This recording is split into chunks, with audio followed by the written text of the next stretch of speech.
Quais são os cuidados que as empresas devem adotar na contratação de softwares de recrutamento e seleção com uso de inteligência artificial?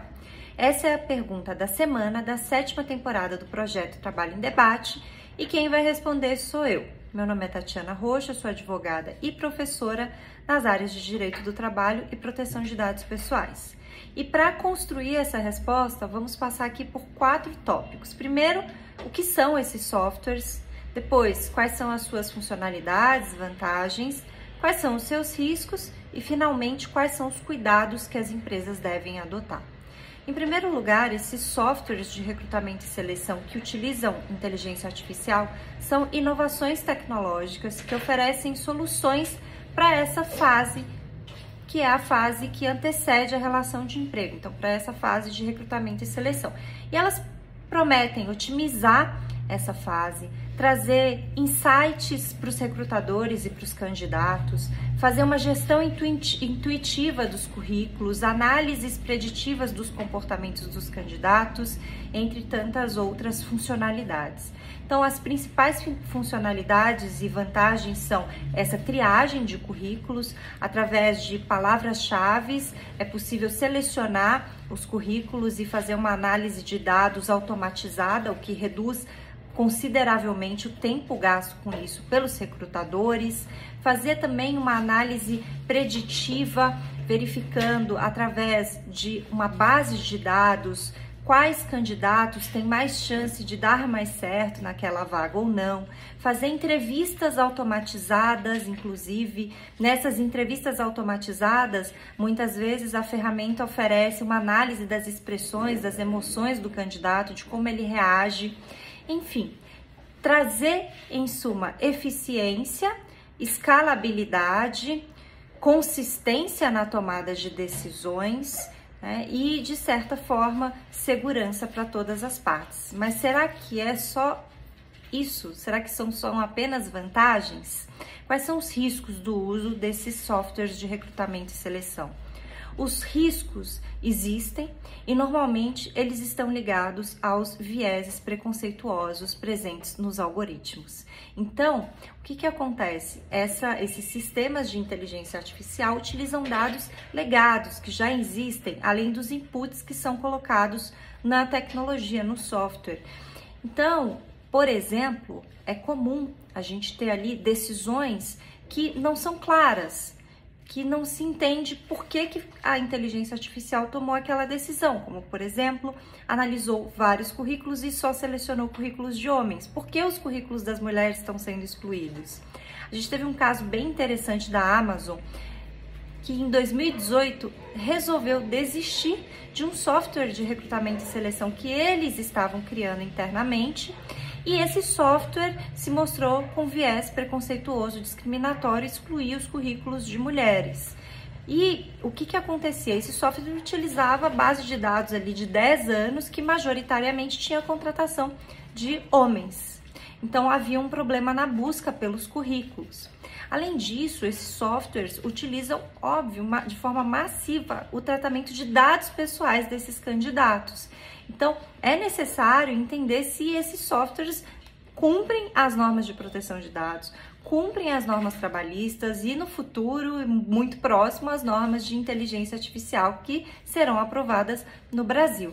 Então, há uma série de questões importantes e de riscos que a gente deve se atentar. Não é possível você ter ali decisões que são complexas e que você não consegue justificar e entender o porquê daquela decisão foi tomada. Então, quais são os cuidados que as empresas devem adotar? Em primeiro lugar, normalmente, uma empresa contrata um software, ou seja, um terceiro, que oferece essa solução. Então, a partir do pressuposto que a empresa tem uma governança, está em conformidade com a legislação trabalhista e a legislação de proteção de dados, dentro dessa governança, ela tem lá normalmente um braço que é a gestão de terceiros. Então, o que a gente vai fazer antes de contratar esse software? Vai fazer primeiro uma auditoria inicial para entender se esse software trata os dados pessoais de forma correta, ou seja, dados pessoais adequados e necessários àquela finalidade que é o preenchimento da vaga, respeita a Lei Geral de Proteção de Dados Pessoais, tem uma governança de dados, tem políticas internas robustas, medidas de segurança, né? Se tem transparência, se é capaz de dizer como chegou aquela solução, de trazer revisão para aquela solução, se de uma forma geral cumpre a LGPD e todos os seus artigos, desde princípios, bases legais e medidas de segurança, direitos dos titulares, e aí tem toda uma questão de quem é controlador e operador, óbvio, que vai ser analisado em cada caso. Então, esse software, se ele é operador dos dados e você é controlador, você está utilizando ele dentro da sua estrutura, lembre-se que a responsabilidade é solidária, então você tem que verificar se ele está em conformidade com a lei. Com a lei trabalhista, claro, também. A gente tem diversos artigos aí que impedem o uso de critérios discriminatórios para ingresso no emprego. Então, a gente tem o 373, razão da CLT, Lei 9.029, temos a Convenção 111 da OIT, artigo 5º, inciso 8º da Constituição Federal.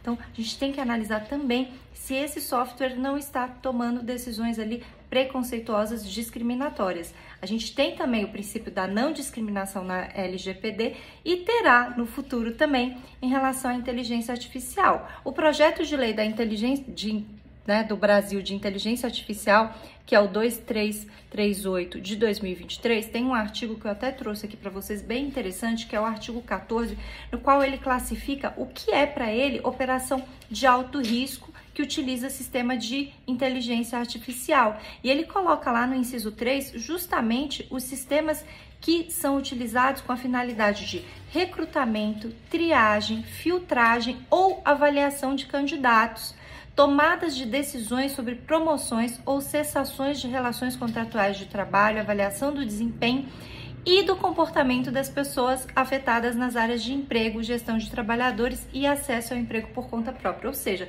são sistemas que usam inteligência artificial não apenas nessa fase de recrutamento e seleção, mas também durante o desenvolvimento da relação de emprego.